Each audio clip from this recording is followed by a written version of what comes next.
People love sarcasm. Okay, I love sarcasm. And so I started 3D printing it, and surprisingly, people buy it. If you like making things that are fun, functional, or maybe just mildly offensive, then please click subscribe.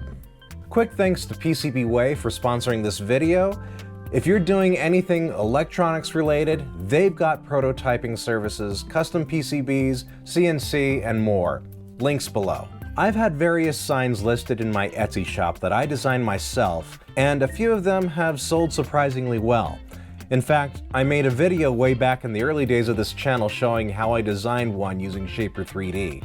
Since then, Etsy has updated their policies. Now they require sellers to only list items they've designed themselves. So selling 3D prints of someone else's design is no longer allowed, even if you've been granted commercial license to do so. While they haven't really started enforcing it yet, I figured I'd get ahead of the curve and focus on expanding my catalog of original designs.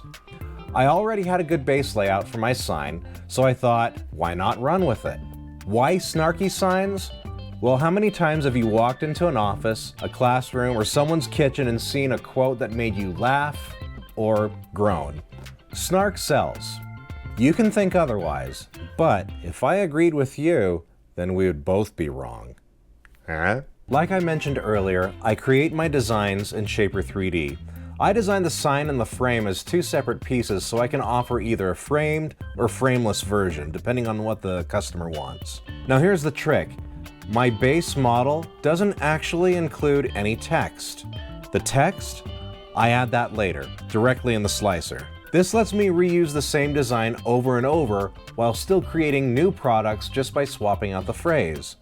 For the font, I usually go with Malgan Gothic Bold. It's a clean sans serif font that's super easy to read, and it kind of has this no-nonsense, straight-faced look, which makes it perfect for delivering sarcasm with just the right amount of ironic contrast. It's like the font is trying really hard to be serious, while the sign is telling you you're an idiot.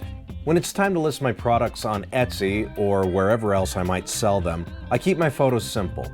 Most of them are taken right on the coffee table in my front room. There's a leather couch behind it, which actually works in my favor. It makes the product feel like it's already part of a real space, not just floating in a white void. I shoot in RAW and run the images through Adobe Lightroom for some light touch-ups, adjust the contrast, clean up the lighting, that sort of thing. If I need to add text or labels, I'll use Photoshop or occasionally Canva, depending on how lazy I'm feeling that day. And once the photos are ready, I feed them to ChatGPT, which helps me write a product description that sounds better than funny sign. Seriously though, ChatGPT does a pretty good job of helping me write listings that actually convert. I make full use of tags on each listing. I use a tool called Everbee to see what people are actually searching for, and I base my tags on that data. But I'll be honest, I can have great photos, optimized tags, solid titles, and some listings will get a lot of traction and attention. Others just won't. That is the reality of Etsy. But when it only costs 20 cents to list an item, you might as well cast a wide net. Etsy is a numbers game. The more listings you have, the better your chances of catching something. And if sarcasm doesn't sell today, maybe it will tomorrow. So, while there is a lot to selling on Etsy, there's a quick and dirty breakdown of how I use signs to continue to do business there with 3D printing.